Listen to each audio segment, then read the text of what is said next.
I just wanted to give my input on the Sugar Bowl that happened yesterday.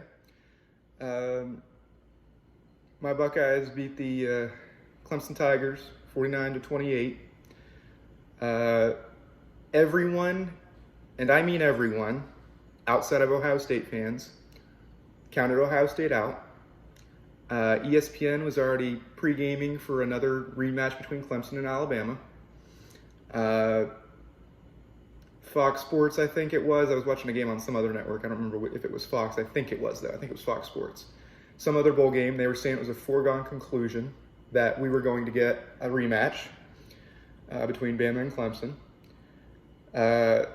So I bet you the Buckeyes heard that noise and was like, no, that's not happening.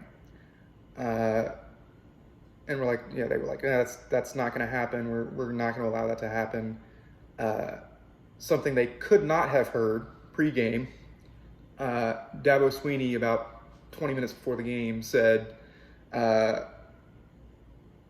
don't deserve to be here. They only played 6 games, and he'd ranked them 11th.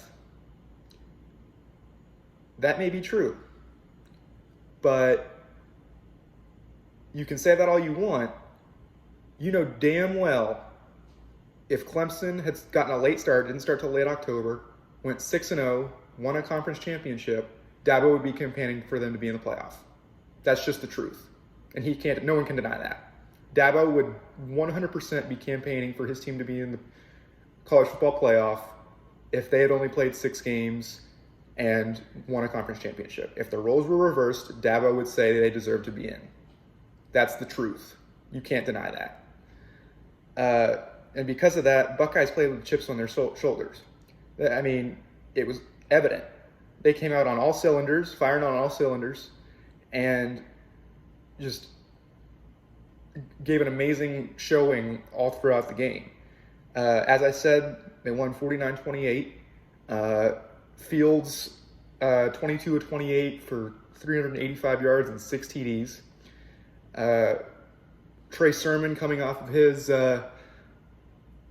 record-breaking rushing game in the Big Ten Championship. Rushed for another 193 yards and 1 touchdown. He also had 61 receiving yards to add to that. So, yeah, he was pretty much unstoppable. Chris Olave had 6 receptions for 132 yards and 2 touchdowns. So, yeah, Clemson couldn't stop him. If you look at the Clemson side on offense, Lawrence had a pretty damn good game, which you've come to expect. 33 of 48 for 400 yards and 2 touchdowns. Where Ohio State really stopped them was in the run game. Travis Etienne, who they were raving about pregame, saying the Buckeyes wouldn't be able to stop him. He came out 10 carries, 32 yards, and 1 touchdown. So,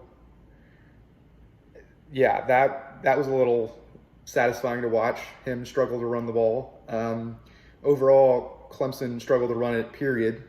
As I said, Etienne had 32 yards, but they only had 44 total as a team. So there was only 12 of their rushing yards from other people. Now, my input on the targeting call. James Skalski for Clemson was ejected for targeting, for hitting Justin Fields in the midsection with the crown of his helmet. Some may say this is a kind of iffy targeting call, and you can say that all you want, but if you look at Shaun Wade's last year, I mean, it's not a carbon copy, but there's no way Wade deserved to be ejected. Absolutely no way. Trevor Lawrence lowered his head into him last year.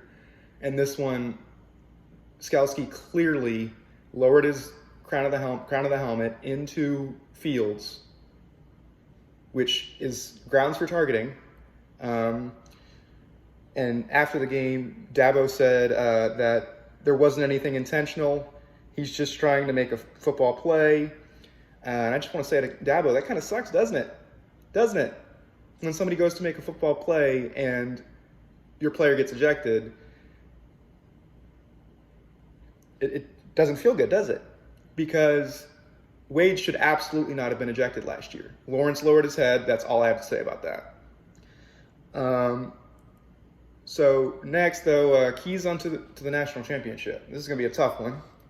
It's a rematch against Bama from the 2015 inaugural college football playoff.